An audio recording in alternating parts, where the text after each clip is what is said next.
শুভ সন্ধ্যা বন্ধুরা, চলে এলাম আর একটা ভিডিও নিয়ে। আজকে যেখানে রান্না করতে এসেছি সন্ধ্যাবেলা, সেখানের ভিডিও।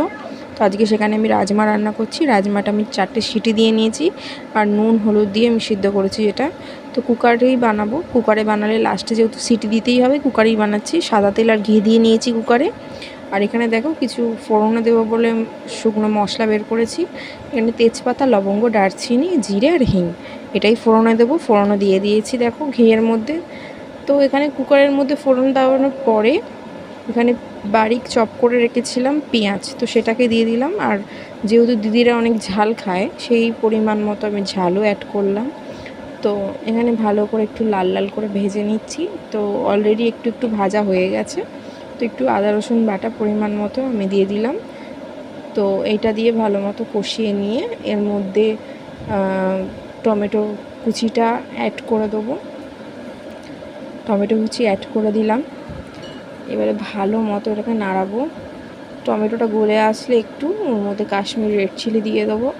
আর কাশ্মীরি রেড চিলিতে সবাই জানে ভালো কালার আসে, রেড রেড। এখানে একে একে সব মশলা দিয়ে দিয়েছি, ধনে গুঁড়ো, জিরে আর হলুদ আর নুন, আর তার সাথে রাজমা মশলা।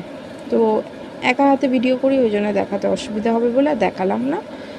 তো দেখো এখানে ভালো করে কষানোর পর একটু জল অ্যাড করে দিয়েছি। যেহেতু ঘি আর তেল আছে, ভালো করে মশলা দিয়ে তেলটা ছাড়বে।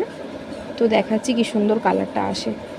তো এখানে দেখো মশলা থেকে তো তেল ছেড়ে দিয়েছে, আর কি দারুণ কালারটা এসেছে। তো দেখতেই পাচ্ছ বন্ধুরা, ভালো মতো দেখে কষানো হয়ে গেছে। তাও আবার নাড়িয়ে চাড়িয়ে নিচ্ছি, তলায় লেগে যাচ্ছে কি না। তো এবারে আমি এর মধ্যে রাজমাটা অ্যাড করে দেবো। আর রাজমাটা দেওয়ার পরে ভাবছি যে একটু গাঢ় গাঢ় হবার জন্য 3টে সিটি লাগিয়ে নিই। তো এখানে দেখো সিটি পড়ছে, অলরেডি আমি খুলে নিয়েছি।